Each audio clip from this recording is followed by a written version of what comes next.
जळगावमध्ये जिल्हाधिकारी कार्यालयात पालकमंत्री गुलाबराव पाटलांच्या हस्ते ध्वजारोहण। यावेळी जिल्हाधिकारी आणि जिल्ह्यातील खासदार आमदार उपस्थित। हिंगोली जिल्हाधिकारी कार्यालयात पालकमंत्री नरहरी झिरवाळ यांच्या हस्ते ध्वजारोहण। यावेळी जिल्हाधिकारी, पोलीस अधीक्षक, जिल्ह्यातील आमदार देखील उपस्थित। जळगावच्या मुक्ताईनगरमध्ये जेई विद्यालयात एकनाथ खडसेंच्या हस्ते ध्वजारोहण। यावेळी ध्वजारोहण सोहळ्याला रोहिणी खडसे यांचीही उपस्थिती। संगमनेरच्या माध्यमिक विद्यालयात अनोख्या पद्धतीने स्वातंत्र्य दिन साजरा। विद्यालयातील 1250 विद्यार्थ्यांची एक पेड माँ के नाम अशा मानवी साखळीमध्ये रचना।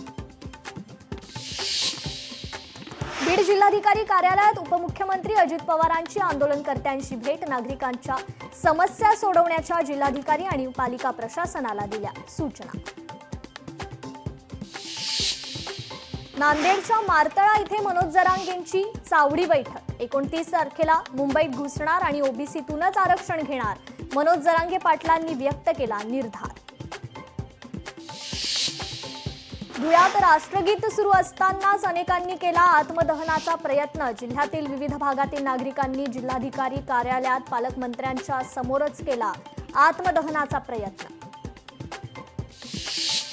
साताऱ्यातील कोयना धरण पाणलोट क्षेत्रात पावसाचा जोर वाढला।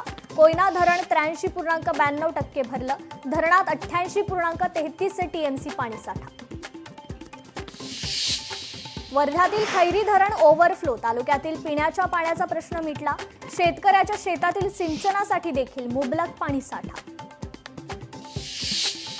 बुलढाण्यात मेहकर इथं मोबाईल टॉवरवर चढून शेतकऱ्याचं आंदोलन। कर्जमाफीसह शेतकऱ्यांच्या इतर मागण्यांसाठी आंदोलन।